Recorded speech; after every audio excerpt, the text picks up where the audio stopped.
One day ప్రపంచ cup 2023 ఫైనల్లో భారత్ ఓడిపోయిన విషయం తెలిసిందే. అహ్మదాబాద్ వేదికగా జరిగిన ఫైనల్ మ్యాచ్లో ఆస్ట్రేలియా విజయం సాధించి కప్ను కైవసం చేసుకుంది.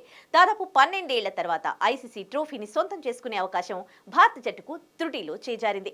దాంతో టీమిండియా క్రికెటర్స్ అందరూ ఫైనల్ ఓటమిని ఇప్పటికీ జీర్ణించుకోలేకపోతున్నారు. ముఖ్యంగా కెప్టెన్ రోహిత్ శర్మ ఇప్పటికీ పలుమార్లు ప్రపంచ కప్ ఫైనల్ ఓటమిపై స్పందించిన హిట్ మ్యాన్ తాజాగా మరోసారి ఆ చేదు జ్ఞాపకాలను గుర్తు చేసుకున్నాడు. వన్డే ప్రపంచ కప్ ఫైనల్ ఓటమి తనను అప్పుడప్పుడు కలవరానికి గురి చేస్తోందని రోహిత్ తెలిపాడు. వన్డే ప్రపంచ కప్ 2023 ఫైనల్లో ఓటమి తర్వాత రోజు ఉదయం వచ్చిన కల గురించి తన భార్య రితికాకు చెప్పిన విషయాన్ని రోహిత్ శర్మ గుర్తు చేసుకున్నాడు. ప్రపంచ కప్ ఫైనల్ తర్వాత రోజు ఉదయం నిద్రలేచా. ఆ రాత్రి టీమిండియా ఓడిపోయినట్లు కలొచ్చింది. ఆ కలే నిజమవుతుందా? రేపు కదా మనం ఫైనల్ మ్యాచ్ ఆడాల్సింది అని పక్కనే ఉన్న రితికాతో అన్నా. కాసేపటికి అసలు విషయం గ్రహించా. నిన్ననే కదా మ్యాచ్ అయిందని గుర్తొచ్చింది. 4-5 రోజుల పాటు ఆ షాక్ నుంచి తేరుకోలేకపోయా అని హిట్ మ్యాన్ రోహిత్ శర్మ చెప్పాడు. ఇక వన్డే ప్రపంచ కప్ ఫైనల్ మ్యాచ్ వరకు మేం వరుస విజయాలు సాధించాం. అప్పటి వరకు సరైన దారిలోనే ఉన్నాం. కప్ అందుకునేందుకు చేరువగా వచ్చామని అంతా భావించారు.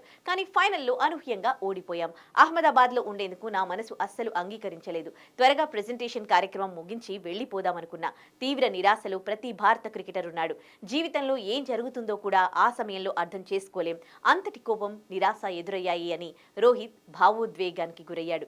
ప్రస్తుతం జరుగుతోన్న టీ20 ప్రపంచ కప్ 2024ను భారత్ ఘనంగా ప్రారంభించింది. ఐర్లాండ్ను చిత్తుగా ఓడించి మంచి ఊపులో ఉంది.